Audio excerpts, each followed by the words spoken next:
आप सभी को प्रणाम। आज ये press conference Malegaon bomb blast और उसको लेकर जो राजनीति हो रही है उस विषय पर है। कल हमारे वरिष्ठ नेता रविशंकर प्रसाद जी ने भी प्रेस कॉन्फ्रेंस किया था और कल जो एनआईए अदालत ने 2008 में हुए मालेगांव बॉम्ब ब्लास्ट को लेकर फैसला सुनाया था, 7 निर्दोषों को कल छोड़ा गया था, इस विषय पर विस्तार से प्रेस कॉन्फ्रेंस किया है।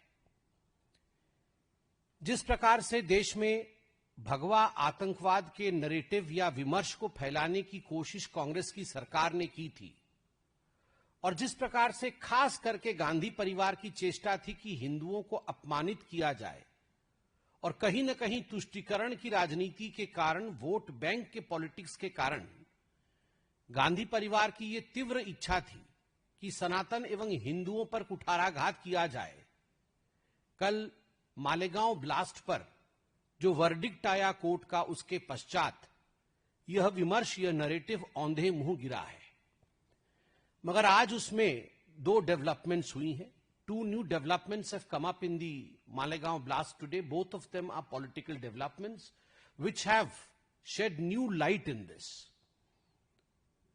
2 विमर्श आज उभर के आए हैं। पहला विमर्श है मालेगांव बॉम्ब ब्लास्ट के दौरान जो एटीएस थी जिसने इन्वेस्टिगेट किया, उस एटीएस के एक अधिकारी जिनका नाम है महबूब मुजावर, उनका एक खुलासा आज हुआ है। वह खुलासा बहुत ही चौंकाने वाला है।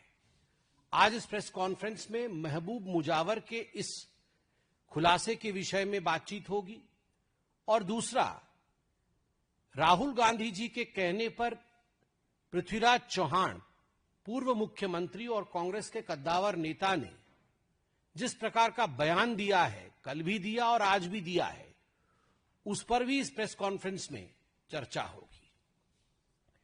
पहले महबूब मुजव्वर जो कि एटीएस अधिकारी रहे, 2008 में मालेगांव में बॉम्ब ब्लास्ट होने के पश्चात जो जांच समिति गठित की गई थी, उस जांच समिति के एक अहम हिस्से थे। उनके वक्तव्य के विषय में बात करते हैं।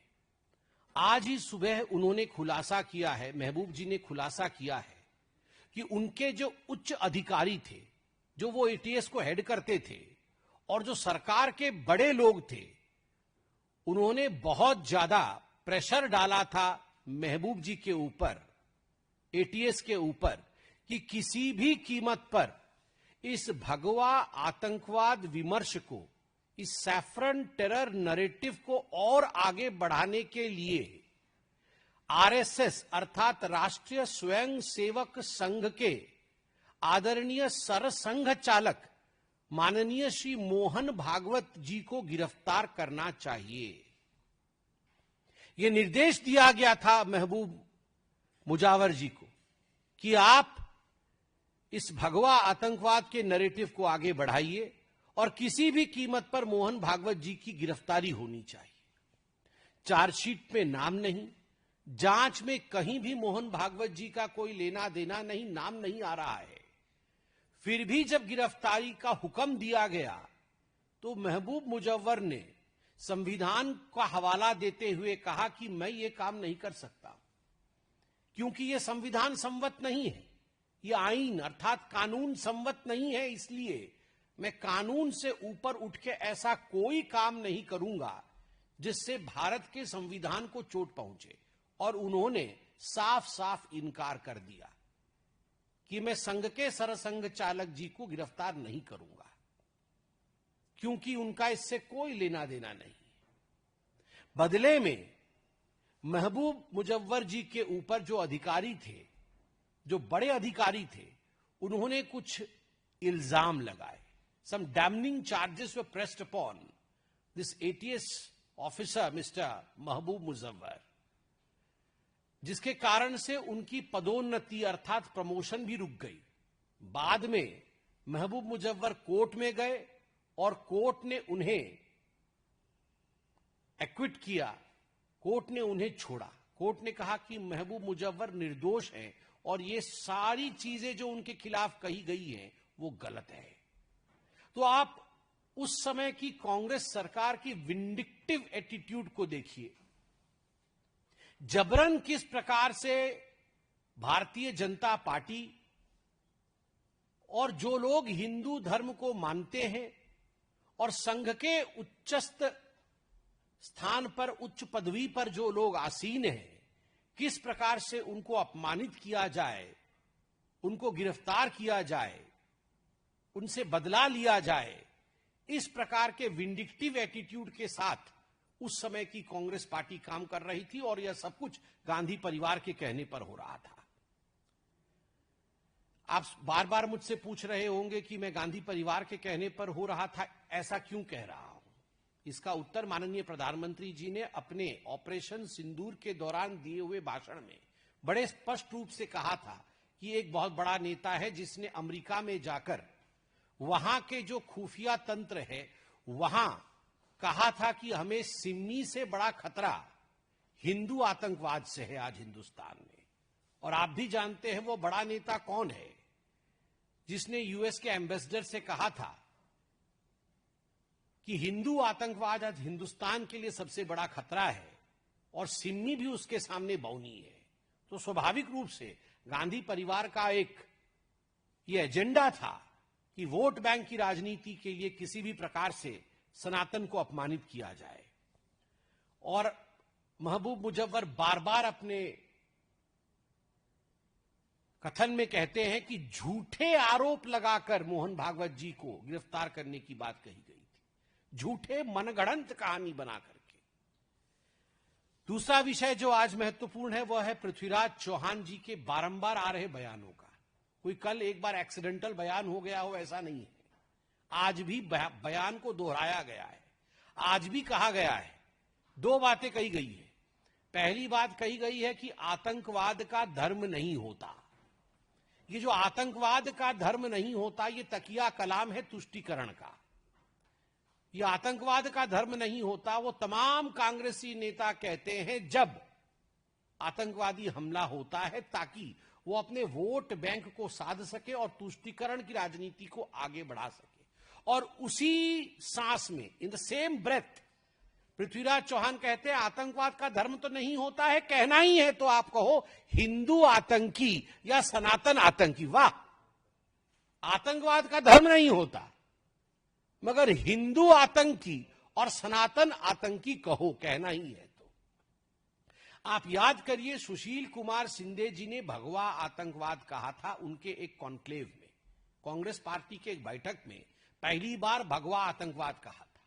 और जब विगत वर्ष उनसे पूछा गया कि आपने सही किया या गलत किया भगवा आतंकवाद के शब्द का प्रयोग करके, तो सुशील कुमार शिंदे मुस्कुराते हुए कह रहे थे मैंने अपने मन से नहीं किया, मुझे तो लगता है मैंने गलत किया, मगर जो आला कमान ने कहा, जो मुझे मेरी पार्टी ने कहा कि आप भगवा आतंकवाद सैफरन टेरर का प्रयोग करिए, मैंने वो प्रयोग किया। मतलब आला कमान कौन है? कांग्रेस पार्टी में आला कमान तो कोई और नहीं, एक ही आला कमान है, या यूं कहिए कमान में बहुत सारे आले हैं। गांधी परिवार के कमान एक, गांधी परिवार, आले अनेक। प्रियंका गांधी वाड्रा, राहुल गांधी, सोनिया गांधी, तो ये सारे गांधी परिवार के लोगों ने ही सुशील कुमार शिंदे के ऊपर ये प्रेशर बनाया था कि आप भगवा आतंकवाद शब्द का प्रयोग करिए। और आज जो पृथ्वीराज चौहान कह रहे हैं इसमें भी कोई दो मत नहीं है कि उनके आला कमान ने ही कहा होगा। अब एक वर्ष बाद वो जब किताब लिखेंगे तो उसमें आएगी ये बात कि मुझे भी कहा गया था कहने के लिए। और ये कांग्रेस पार्टी की पुरानी आदत है। याद करिए 18 फरवरी 2007 को जब समझौता एक्सप्रेस में ब्लास्ट हुआ था, लश्कर-ए-तोयबा के आतंकवादी जो एक प्रतिबंधित संगठन है उसके पूर्व मुखिया सफदर नागोरी की गिरफ्तारी हुई थी। केवल सफदर नागोरी की नहीं, पाकिस्तान के 2 आतंकवादी भी गिरफ्तार हुए थे। मगर इन सभी लोगों को कांग्रेस पार्टी ने 14 दिनों के अंदर, मात्र 14 दिनों के अंदर, और सफदर नगोरी एवं पाकिस्तान के वो दो आतंकवादी मान गए थे कि हां हम ही हैं जिन्होंने बॉम्ब ब्लास्ट कराया था समझौता एक्सप्रेस में, उसके मानने के पश्चात, कन्फेशन के पश्चात भी मात्र 14 दिनों के अंदर छोड़ दिया गया। 2007 में हैदराबाद के मक्का मस्जिद बॉम्ब ब्लास्ट में भी पुख्ता सबूत थे कि हुजी इसमें इन्वॉल्व थी। 100 आतंकवादियों को गिरफ्तार भी किया गया था, मगर सभी को कांग्रेस पार्टी ने बाद में छोड़ दिया गया। ठीक उसी प्रकार की परिस्थिति 26/11 के समय भी हुई थी। 26/11 के समय खैर राहुल गांधी पार्टी कर रहे थे, यह अलग विषय है, मगर उनके नेता 26/11 आरएसएस की साजिश, दिग्विजय सिंह इस प्रकार की किताब निकाल रहे थे। कहीं न कहीं पाकिस्तान को क्लीन चिट देने का काम कर रहे थे, आतंकियों को खुला छोड़ने का काम कर रहे थे। स्वाभाविक है, जिस दिग्विजय सिंह के लिए और जिस गांधी परिवार के लिए जाकिर नायक अपोस्टल ऑफ पीस, शांति दूत है, और जाकिर नायक के एनजीओ से जो पार्टी पैसे लेती है, जो राजीव गांधी फाउंडेशन पैसे लेती है, उनसे ये एक्सपेक्ट करना कि वो हिंदू आतंकवादी नहीं कहेंगे, वो भगवा आतंकवादी नहीं कहेंगे, वो सनातनी आतंकवादी नहीं कहेंगे, ये अधिक है। ये जो पूरा प्रक्रिया हुआ है मालेगांव के ब्लास्ट का, 17 वर्षों बाद निर्दोष घोषित किए गए हैं। जो साथी निर्दोष घोषित किए गए हैं भारतवर्ष के, उनमें से एक सेना में है, उनमें से एक साध्वी है। सेना, संत, सनातन और संविधान, इन चारों पर कांग्रेस पार्टी ने 17 वर्षों तक आक्रमण किया। कांग्रेस पार्टी ने एक सुनियोजित ढंग से 17 वर्षों तक सेना, संत, सनातन और संविधान, इनके ऊपर निरंतर आक्रमण किया, मगर सत्यमेव जयते, अंत में सत्य की ही जीत होती है और सत्य की ही जीत हुई है। मुझे लगता है कांग्रेस का प्रिय गाना है, वोट बैंक रिझाना है, हिंदुओं पर निशाना है, सनातन को निपटाना है। सनातन को निपटाना है, यही उनका मुख्य उद्देश्य है। एक बार तो मेरे ख्याल से, अगर मैं गलत नहीं हूं, तो खड़गे जी ने तो बोलते बोलते ही कह दिया था अपने भाषण में कि हमें सनातन को खत्म करना है, सनातन को निपटाना है। मगर सनातन अविरल है, अनंत है, उसको निपटाया नहीं जा सकता। धन्यवाद। कोई प्रश्न हो तो अवश्य पूछें।